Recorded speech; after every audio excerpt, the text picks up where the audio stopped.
Hello, ladies and gents, and welcome to week 6 of our English 101 class. You submitted the final draft of your Project 1 essays on Sunday. Yay! Woo! Happy dance! Give yourself a little pat on the back, round of applause. All that good stuff. Bask in the brilliance that is you for a second. And now we have to move on because that's how quarters work. We just gotta keep rolling. So I will be looking at those essays over the next 2 weeks. It typically takes me between 7 and 10 business days to get those turned around and back for you. So be looking for that like toward the end of February. I will get it back to you before your Project 2 essay is due.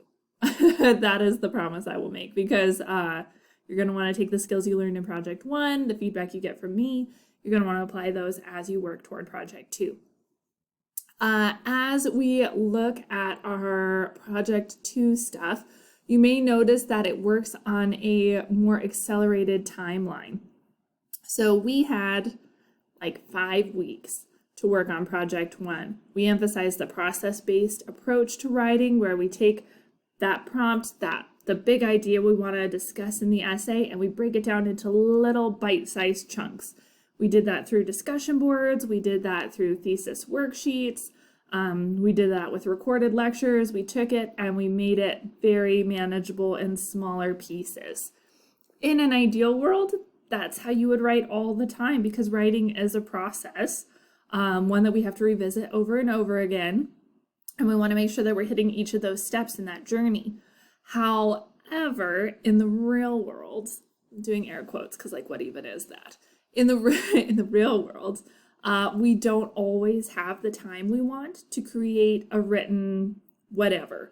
If it's for work, written reports, written documents, even an email, we don't have a lot of time to do that. And sometimes that is also the case in academia as well. When I went to CBC as a Running Start student many years ago, I had a history class. And the teacher is still at CBC, so I'm not going to say the person's name because I'm still scared of them. It's weird how that sticks with you even through adulthood. And when you're a professional, like those feelings that you had as a student in that class like are still very real. It's weird. But in this class that I took at CBC, a history class, we had to write an essay every week. It was due every Friday and had to be at least 2 full pages long every single week, with like sources from our textbook. That's a lot of writing in a short window of time. And so if the only skill I teach you in English 101 is that you have 5 weeks to create something beautiful and magnificent, that's great, but it may not be very realistic, right? So for Project 2, we are working on an accelerated timeline. I'm going to try and help give you all the tools you need to push out those essays a little bit faster. That way, if you do encounter a history class that requires essays every week, or a psych class that wants them every 2 weeks, or something like that, you at least have some practice in that accelerated version of writing while still creating something cohesive and logical, while still using outside sources and formatting correctly. All of those things still need to take place, but we're going to do them a little bit faster this time. So for Project 2, you will notice we have a little over 2 weeks. Like it's this week, it's next week, and then the final draft is due on the 21st. This is considerably faster than Project 1. So here at the outset, as we're looking ahead, as we're planning our time management strategies, I want to encourage you, stay on top of this one. Like it can get away from you really fast if you're not like actively staying on top of it. So I really want to encourage you, plan out your time wisely and well. You know, sitting here right now today, that you have a little over 2 weeks to get this thing done. You know how long it takes you to write an essay. You know what your process looks like. So plan that out. If you need to sit down with a paper and pencil calendar, if you need to do it digitally, plan out what is it going to take for you to be successful in this project. Do you need to write 1 paragraph each day and see how it comes out? Do you spend this week getting all of that background information and then next week piecing together those ideas, spending time at the writing center, getting feedback? How do you want to spend your time to make sure you can be successful in this project? Now is the time to think about that. not by the end of next week where you've got like 3 days to figure something out. That is a feeling that sucks. Like, I did that. I've done that before. I was a student. Heck, we've all done that before, right? But it's kind of a sucky feeling, and it's one that we could avoid here if we do that time management and planning here. So today, think about what it's going to take for you to be successful in this project. Plan out that time, map it out. You're probably taking other classes. You probably have work you have to do. Look at all those schedules, see how they come together, and find those bits of time that you can dedicate to this essay. I know it's a challenge. There's lots of things we all juggle, but I also know that you can do this. Like, you've got this. You have that basic skill set. We've worked through it all in Project 1. You have this. You got it. You can do it. I have faith in you, and I'm here to help. So if you've got questions, shoot me an email, and we can get those worked out as well. So today you're going to be watching a video called Frame Justice. It's in the Project 2 modules folder. This will kind of orient you to the ideas behind Project 2. Then we're going to be doing some reading and answering questions in a discussion board about the topic. Then we're looking at the prompt already. Please make sure you watch the video on the prompt in the modules tab. I'll show you where that is in a second. And then on Thursday, you're going to be telling me about 2 cases you might be interested in exploring more for this essay. And then we're already working on the thesis statement. Like I told you, much faster process here. So make sure you're investing in managing your time wisely and well is honestly the best advice I can give you for this. So if we go into the modules tab, we're all done with Project 1. Yay! Happy. All right, Project 2 has its own folder, just like Project 1 did. It has everything you need to be successful here.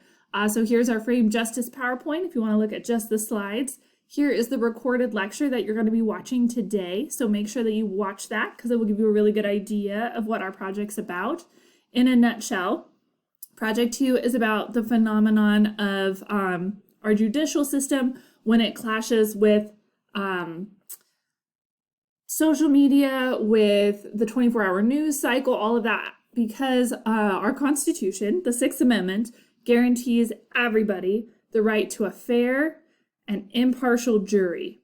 Those are the people who are going to determine whether you are guilty of the thing you are accused of, right? And so we want those people to be impartial. We don't want them to come into the courtroom with all these preconceived ideas and notions. We want them to come in as a blank slate so that they can then take in the evidence that the judicial system has said is legitimate evidence and then make their conclusion based on that evidence.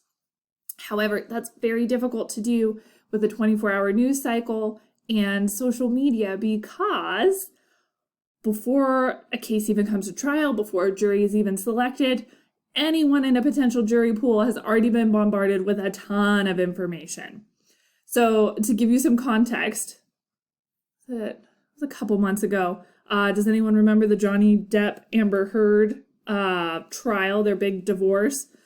So that had jury, people who had to make a decision. However, before they even got selected for a jury, they had been watching this story on Instagram, they'd been watching it on TikTok, they'd been watching people make fun of it on Twitter, they'd been watching the news cycles analyze and look at how somebody's makeup was a little off that day, or, like there was so much information, so much conjecture, so much stuff that could never be admitted in court. But of course, that could influence folks before they're selected for the jury, right? So the fact that everyone in the nation knew that Amber Heard pooped on Johnny Depp's bed, that's weird, first of all. But do you think having weird knowledge like that might influence somebody's decision as a jury member? Probably, because we're human and that's how our brains work. So what you're going to be looking at in Project 2 is you're going to look at a specific case from a list I'm giving you, and you're going to decide whether the 6th Amendment was upheld, that the person did get a fair and impartial jury, or you're going to argue that the 6th Amendment was not upheld and that the constant news attention, social media, all of that created a jury pool that was biased and that the person didn't get a fair trial. So that's the purpose of this essay. So you're going to be watching this recorded lecture on frame justice. We're going to talk about a bunch of different studies done by criminal justice departments, psychological studies, all of that fun stuff. to give you a really good baseline, research baseline on this topic. And then we're going to, later this week, look at this article, How Trial by Media Can Undermine the Courtroom. This looks at the Sixth Amendment in specific cases. You're going to have a discussion board about that. And then I've provided you with a couple extra articles just to kind of give you some more context if you want them. There aren't discussion boards about them, but they may be helpful for you. This one is about bias in juvenile cases. This one is arguing that there's not a lot of effect on a fair trial with pretrial publicity, because I want to give us both sides to this argument. And here's one that says First Amendment rights aren't being upheld in trials where there's a lot of media coverage. The Innocence Project is a really interesting project that looks at people who have already been incarcerated and looks to see whether they got a fair trial. If they didn't get a fair trial, these folks come in and try and make sure justice is indeed served. So lots of good resources there. And then as we get to the essay subfolder, you will see we've got a ton of good stuff. The lecture video and research outline and thesis worksheet, you're going to be watching that this week. So make sure you watch that. And then make sure you're watching the CBC Library Database Research walkthrough video before you do your cases for consideration discussion board. This will really, really help you out. We've got our prompt here, our outline, our worksheet, the rubric I'm going to use to grade it, as well as some sample essays. So you can see how other folks have successfully created this assignment. Now, these sample essays are not perfect. They have room for improvement, just as all writing does, but they're pretty solid examples of following the outline and of specifically looking at the Sixth Amendment in a particular courtroom case. So 3 examples for you there, as well as some signal phrases for quotes and paraphrases and summaries. If you find that when you're incorporating research in your essay, that you're becoming a bit redundant in the way that you're incorporating it, this website will help you out. So lots of fun things coming our way this week. To prioritize, make sure you watch this lecture video on the research outline and thesis worksheet. Make sure you watch the video on using the CBC library databases. Those are the 2 absolutely most important videos. If you do nothing else, watch these 2 videos. I mean, please do all the things, because that's going to help you be successful. But these are probably the most important too. So make sure that you watch both of these.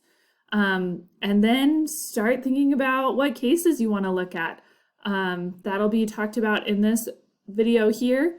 And it's also in the prompt so that you can see which cases are available to choose from. And here is the trial by media topic idea list. So you have to pick one of the cases from this list.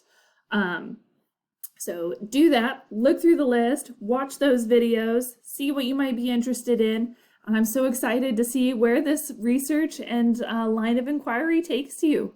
Have a great week, guys.